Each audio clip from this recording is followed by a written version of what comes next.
തിരഞ്ഞെടുപ്പിന്റെ തീയതി പുറത്തുവിട്ട് തിരഞ്ഞെടുപ്പ് കമ്മീഷൻ.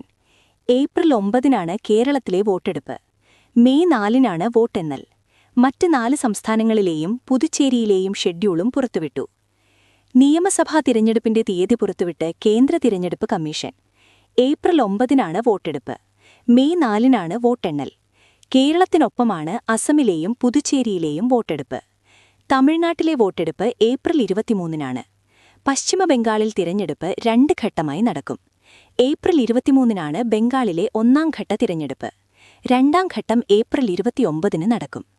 എല്ലാ സംസ്ഥാനങ്ങളിലും മെയ് 4-നാണ് വോട്ടെണ്ണൽ. ഇന്നു മുതൽ തിരഞ്ഞെടുപ്പ് പെരുമാറ്റച്ചട്ടവും നിലവിൽ വന്നു. മാർച്ച് 16-നാണ് ഗസറ്റ് വിജ്ഞാപനം. മാർച്ച് 23 വരെ നാമനിർദ്ദേശ പത്രിക സമർപ്പിക്കാം. 24-ന് സൂക്ഷ്മപരിശോധന നടക്കും. മാർച്ച് 26 വരെ പത്രിക പിൻവലിക്കാം. 30,471 പോളിംഗ് സ്റ്റേഷനുകളാണ് കേരളത്തിൽ സജ്ജീകരിക്കുന്നത്. തിരഞ്ഞെടുപ്പ് നടക്കുന്ന എല്ലാ സംസ്ഥാനങ്ങളിലും കമ്മീഷൻ സന്ദർശനം നടത്തിയിരുന്നെന്ന് മുഖ്യ തിരഞ്ഞെടുപ്പ് കമ്മീഷണർ ഗ്യാനേഷ് കുമാർ പറഞ്ഞു. കമ്മീഷൻ പാർട്ടികളെ കാണുകയും അവരുടെ നിർദ്ദേശങ്ങൾ സ്വീകരിക്കുകയും ചെയ്തു. കമ്മീഷൻ ഡിസ്ട്രിക്ട് ഇലക്ടറൽ ഓഫീസർമാർ, SP, നോഡൽ ഓഫീസർമാർ എന്നിവരുമായും കൂടിക്കാഴ്ച നടത്തിയെന്നും അദ്ദേഹം വ്യക്തമാക്കി. തിരഞ്ഞെടുപ്പുകൾ രാജ്യത്തിന്റെ ഐക്യത്തെയും വൈവിധ്യത്തെയും പ്രതിഫലിപ്പിക്കുന്നു.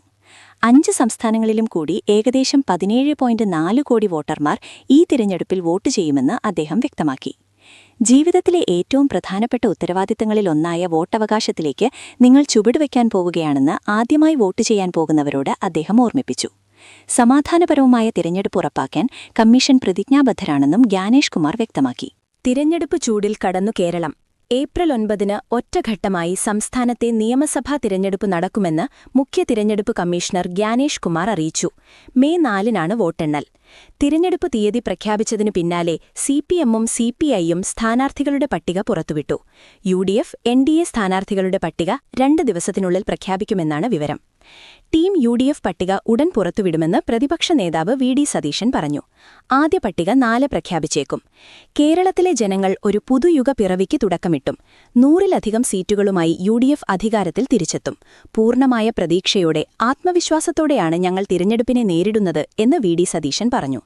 കഴിഞ്ഞ 5 വർഷത്തിനിടെ നടന്ന ഉപതെരഞ്ഞെടുപ്പുകളിൽ മികച്ച പ്രകടനമാണ് UDF കാഴ്ചവെച്ചത്. തൃക്കാക്കര, പുതുപ്പള്ളി, പാലക്കാട്, ചേലക്കര, നിലമ്പൂർ എന്നിവിടങ്ങളിലെല്ലാം ഭൂരിപക്ഷം ഉയർത്താൻ കഴിഞ്ഞു.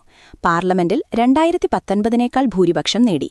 തദ്ദേശ സ്ഥാപന തിരഞ്ഞെടുപ്പിലും ശ്രദ്ധേയമായ പ്രകടനമാണ് UDF നടത്തിയതെന്നും അദ്ദേഹം ചൂണ്ടിക്കാണിച്ചു. അതേസമയം ഈഴവ പ്രാതിനിധ്യം കുറയുന്നുവെന്ന പരാതി ശക്തമാകുന്നുണ്ട്. തവനൂർ ലീഗിന് കൊടുക്കരുതെന്ന് ഒരു വിഭാഗം ആവശ്യപ്പെടുന്നതായാണ് വിവരം.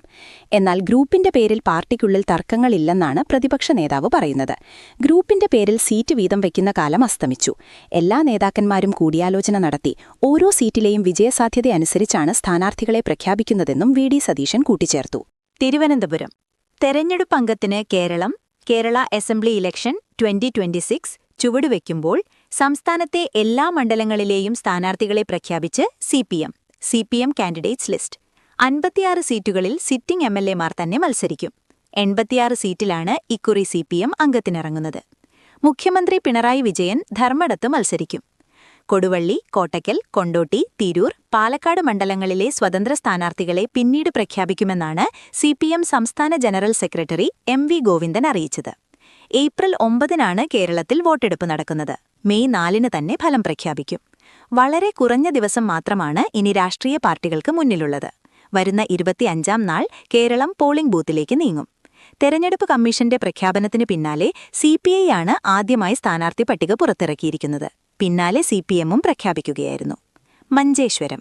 KR Jayananda, Uduma, advocate CH Kunhambu, Trikaripur, doctor VPP Musthafa, Payyanur, TI Madhusoodanan, Taliparamba, PK Shyamala teacher, Azhikode, KV Sumesh, Kalliasseri, M Vijin, Dharmadam, Pinarayi Vijayan, Mattanur, VK Sanoj, Peravoor, KK Shailaja teacher, Thalassery, Karayi Rajan, Mananthavady, OR Kelu, Sultan Bathery, MS Viswanathan, Kuttiady, KP Kunhammadkutty master, Perambra, TP Ramakrishnan, Balussery, advocate KM Sachin Dev, Koyilandy, K Dasan, Kozhikode north, Thottathil Raveendran, Beypore, PA Muhammad Riyas, Thiruvambadi, Lindo Joseph, Ponnani, advocate MK Sakkeer, Wandoor, doctor KK Damodaran master, Perinthalmanna, VP Muhammad Haneefa, Mankada, MP Alavi, Thrithala, MB Rajesh.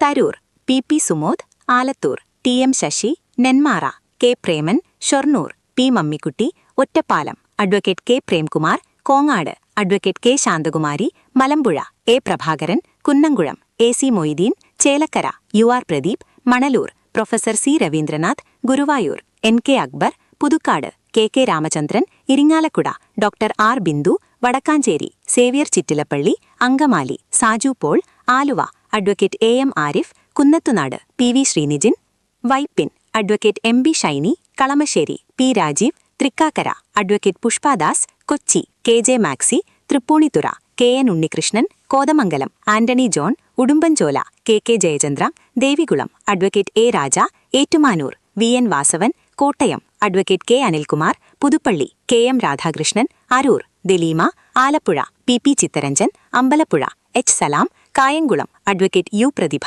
Chengannur Saji Cheriyan, Mavelikkara M S. Arunkumar, Aranmula Veena George, Konni advocate K. U. Janeesh Kumar, Kottarakkara K N. Balagopal, Kundara S L. Sajikumar, Eravipuram M. Noushad, Kollam S. Jayamohan, Varkala advocate V. Joy, Attingal O S. Ambika, Vamanapuram advocate D. K. Murali, Kazhakkoottam Kadakampally Surendran, Vattiyoorkavu advocate V. K. Prasanth, Nemom V. Sivankutty, Kattakkada advocate I. B. Satheesh, Aruvikkara advocate G. Stephen, Neyyattinkara K. Ansalan, പാകശാല C. K. Harindran.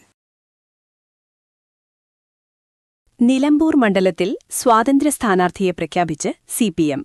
മണ്ഡലത്തിൽ എൽ.ഡി.എഫ്. സ്വതന്ത്ര സ്ഥാനാർത്ഥിയായി മുൻ Indian football താരം U. Sharafali മത്സരിക്കുമെന്ന് CPM. സംസ്ഥാന secretary M. V. Govindan അറിയിച്ചു. ആദ്യം ഏറനാട് മണ്ഡലത്തിലേക്ക് പരിഗണിച്ചിരുന്നെങ്കിലും അത് സി.പി.ഐയുടെ സീറ്റായതിനാൽ നിലമ്പൂരിലേക്ക് പരിഗണിക്കുകയായിരുന്നു. പി. വി. അൻവർ രാജിവെച്ചതിനെ തുടർന്നുണ്ടായ ഉപതിരഞ്ഞെടുപ്പിലും ആദ്യഘട്ടത്തിൽ ഷറഫലിയുടെ പേരാണ് ഉയർന്നുവന്നത്. എന്നാൽ അവസാന നിമിഷത്തിൽ എം. സ്വരാജിനെ മത്സരിപ്പിക്കാൻ പാർട്ടി തീരുമാനിക്കുകയായിരുന്നു. എന്നാൽ ഇത്തവണ പാർട്ടി അവസരം നൽകിയിരിക്കുകയാണ്. നിലമ്പൂരിലെ അദ്ദേഹത്തിന്റെ കുടുംബ സുഹൃദ് ബന്ധങ്ങളും സി.പി.എമ്മിന്റെ ശക്തമായ സംഘടനാ സംവിധാനവും വിജയമുറപ്പിക്കുമെന്നാണ് വിലയിരുത്തൽ. അരീക്കോട് സ്വദേശിയായ യു. ഷറഫലി ദേശീയ തലത്തിൽ ശ്രദ്ധേയമായ നേട്ടങ്ങൾ കൈവരിച്ച ഫുട്ബോൾ കളിക്കാരനാണ്. കോഴിക്കോട് സർവകലാശാലയ്ക്കുവേണ്ടി കളിച്ചുകൊണ്ടിരുന്ന അദ്ദേഹം പിന്നീട് കേരള ഫുട്ബോൾ ടീമിലെ ഡിഫൻഡറായി.